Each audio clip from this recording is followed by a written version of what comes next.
Hello everyone, welcome again to my channel. If you're new here, my name is Okpe. I'm a Nigerian, I live in Japan, and I vlog about lifestyle, faith and business.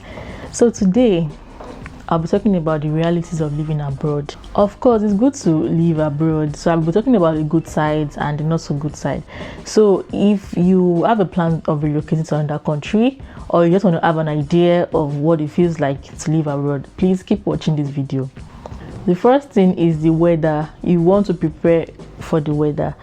Coming here, I wasn't prepared enough. I thought I prepared enough, but apparently I didn't prepare enough. I came during winter and it was very cold, different from Nigeria's weather that is like hot. And here in Tokyo especially, when it's hot, it's very hot, and when it's cold, it is cold. And Tokyo is still not as cold as some other countries. So if you plan to relocate, just prepare for the weather because it's something else. So when you see people taking pictures, you know, looking fresh in a fine environment, you don't know that they are wearing layers of layers inside their clothes because of the cold and wearing gloves. It could be really exhausting actually, because during the winter you have to wear like different layers, wear gloves, wear caps, and before you know it, you will spend 10 minutes just wearing winter clothes alone. So that could be exhausting. Another thing is transportation. So if you don't have a car, you have to walk a lot because you either take the bus or the train station, and there's no bus. In most cases, the bus might not be close to your house, so you have to walk to the bus stop or the train station. When I first got here, I was really pissed that why do I have to walk so much, because I wasn't used to it. In Nigeria, we have commercial motorcycles that take you from even short distance. From my junction to the house back in Nigeria was like 7 minutes walk, but I will still take a bike to get to the house. So on coming here, the first place we lived, it was like 20 minutes walk from the house to the train station, and you have to walk because there's no commercial tricycle or motorbike that will take you anywhere. So get ready to walk and walk. Even when you have cars, some people take their cars and, you know, park somewhere and then take and walk to the station or walk to wherever it is you're going to. That is when you don't have a car. Now when you have a car, you have to think about, of course, then you have to think about parking. Sometimes parking could be expensive. In a place like Tokyo, in Japan, you cannot just park anywhere. You have to pay for parking. So just imagine paying for parking at home and also paying for parking at work. It could be really expensive if you choose to drive. One good side of living abroad is that you get to enjoy the basic stuff. Good roads, electricity, water, gas. It's always there 24/7. In fact, here they're always repairing roads. As in the roads that did not spoil, you see them repairing it. I'll be like, well, this road is okay now, but you know, they just try to plan ahead and they repair the roads as soon as they find any little thing, they repair it straight. So that's one thing that you really enjoy. Good roads. Electricity is 24/7, doesn't go off at all. There's always lights.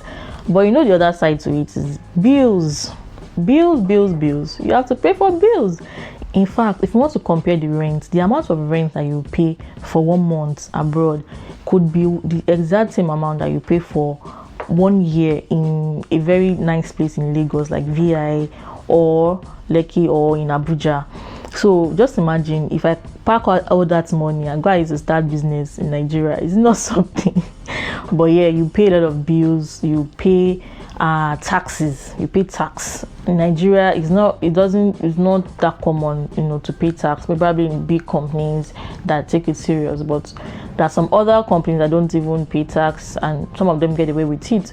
But here you pay tax, you pay a certain percentage, and there are some countries that their percentage is even very high, that you feel like, what am I even working for when I'm paying this much tax?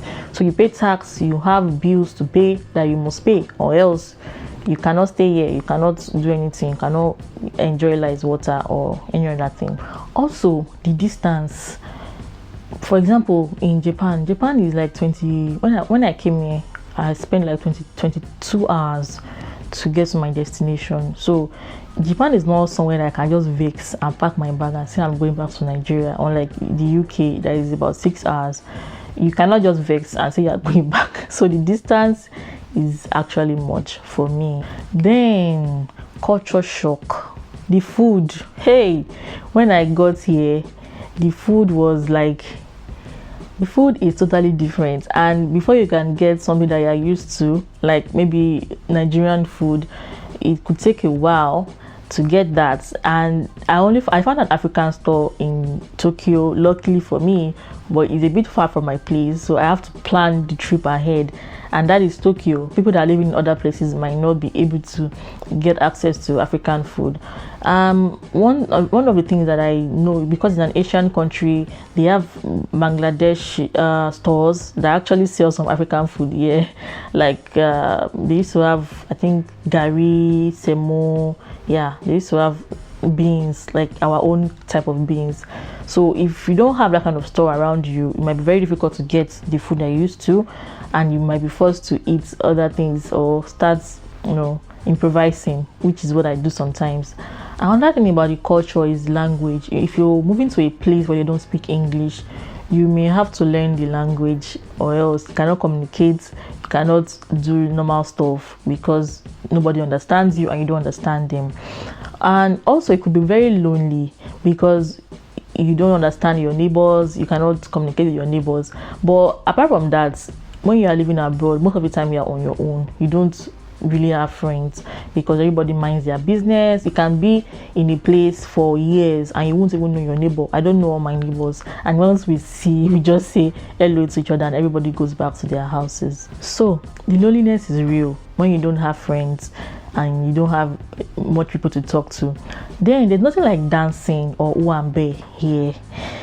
The only place that you can get to maybe dance, it's maybe in church, and the kind of dance they do is not like our own, that you go down and you put your hands up and in the air and all that. It's more of the relaxed type of dancing. So all your dancing should be within your house. And in a place like Japan that you don't make too much noise, you have to be careful when you are singing and dancing in the house, or else you're going to get a call from your landlord telling you are disturbing your neighbors and you don't want to be evicted. So you have to be careful about that.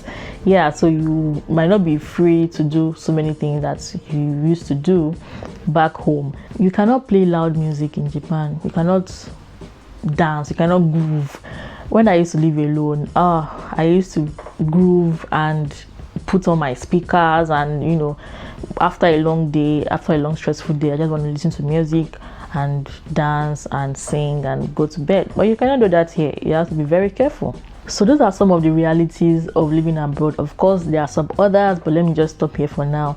So if you know someone that wants to relocate, or you want to relocate abroad, get them to watch this video so that they can know what to expect when they go and they won't be shocked.